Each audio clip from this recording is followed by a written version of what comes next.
Could you, I watched your little program with Wayne Dwyer Sure. on your website. Yeah, thank you. Could you speak to the idea that there really is no past, all time is going on now, and it's not past lives that we're going into, but that we're just recognizing aspects of ourselves? I love that you're asking this question. In fact, this is one of the things that I wanted to share with you guys. So you gave me the perfect opportunity. So just like everybody else, just like we have heard about incarnation and just the way it is presented to us through the Hindu tradition, up until I had my own personal experience about lives being simultaneous, I did believe that time flows as a linear sequence. And I did believe up until that point that there's one soul, and the same soul goes from one life to another, to another. Hopefully, you've learned something in another life, in a past life, and hopefully you're bringing that wisdom in your next life, and hopefully you wouldn't accumulate too much karma, right? So that next time around it's easier. And so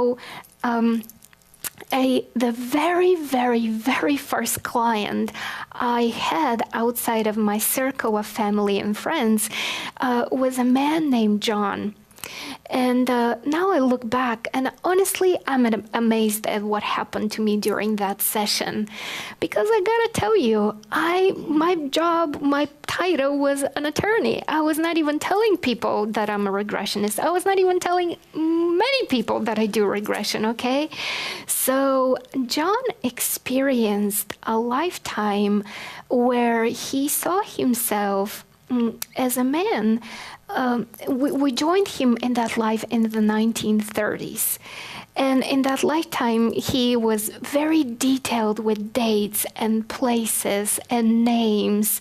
It was just so clear. He would read a gravestone engravings for me. It was just very vivid and very clear for him. And so in that lifetime, he died in the 70s. He committed suicide. And so he committed suicide. And as his spirit lifted from his body, he went to the spirit side and he met with his spirit guide. And the two of them, talked about him not completing the lessons he was looking to complete, putting a short end to everything. And of course, he was told, you have the ability to create another lifetime and go learn and experience. You have all of eternity, no rush, but he wanted to do it fast. So he described to me, so the next thing he said is, so keep in mind, in that lifetime, he died in the 70s, okay? And the next thing he said to me was, oh, I'm with these people. It's the summer of 1950. And he said that, and I was like, oh, this is exactly what I did. I was like, oh. And I tried to hold my breath, and I tried to sink back in the chair because somehow, listen to this is so funny.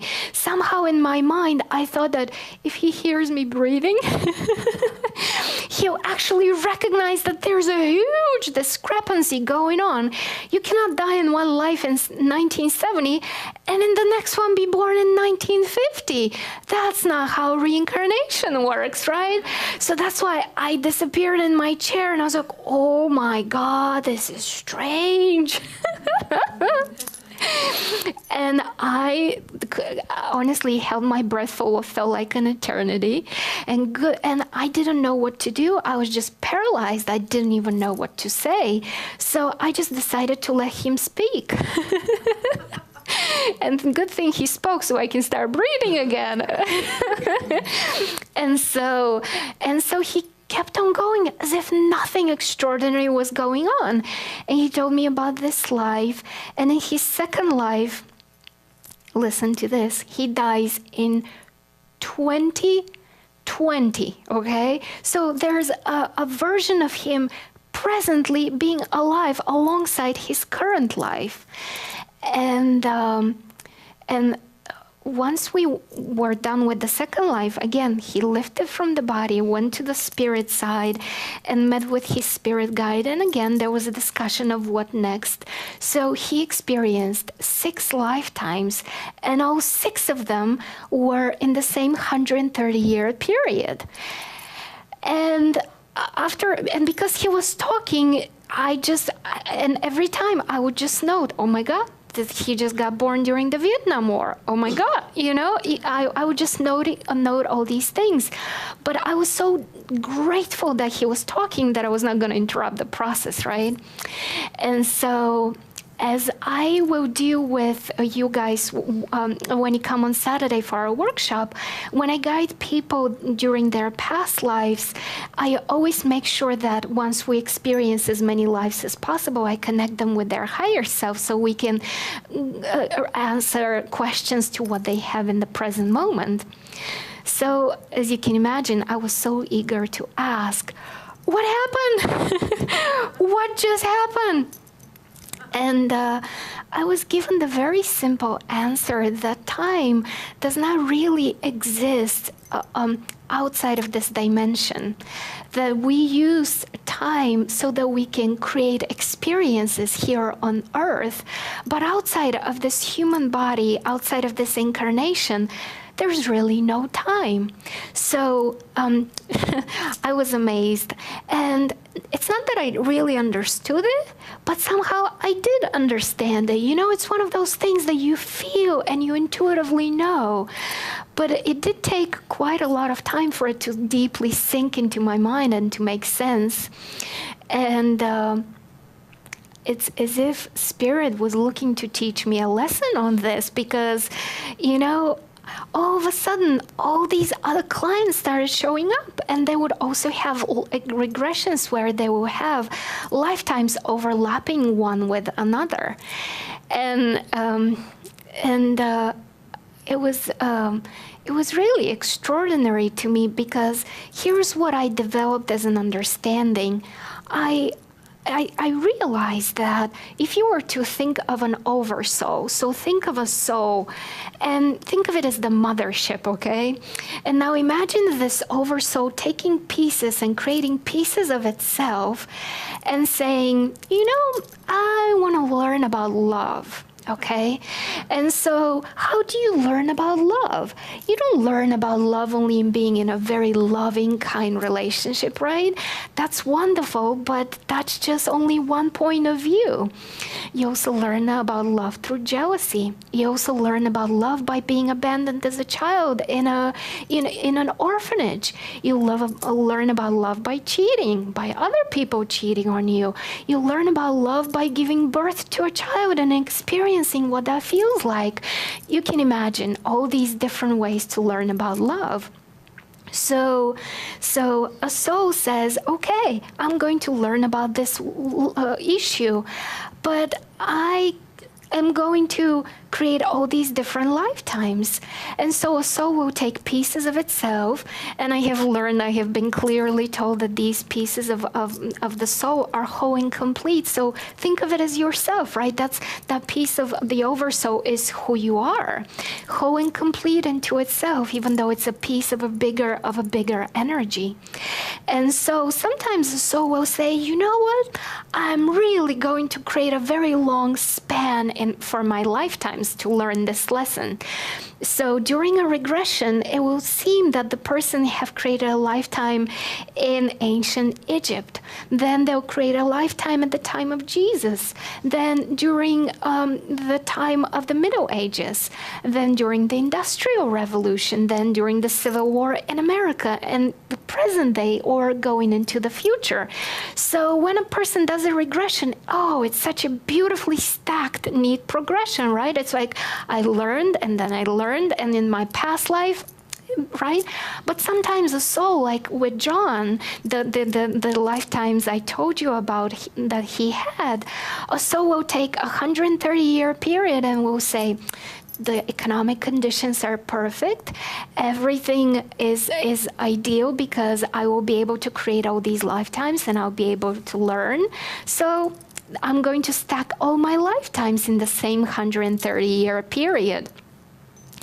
And that's when, a regressionist like me will hear this and say, what happened, right? This doesn't fit into what others understand as a reincarnation.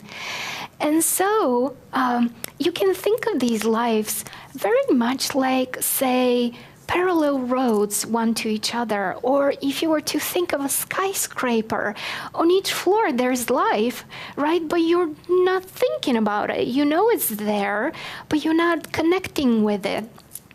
So it's very much the same way with our lives. And now I'm gonna say something that might not make sense to some of you.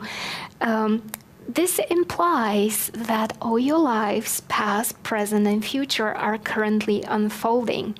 So if time is simultaneous, right? So what we usually think of past lives being done and over with and completely complete, right? For those of you who have experienced other lifetimes and know the stories of those past lives, I'm here to tell you that you have experienced only one version of that life, because in any moment, a new possibility can be born, a new possibility can flower, even in the past, what we consider the past.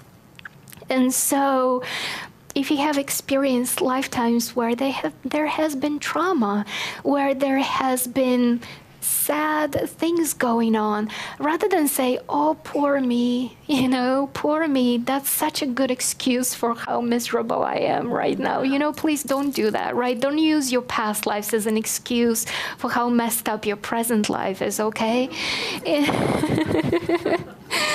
Instead, look at them and say, this is a part of me that is learning the same lesson.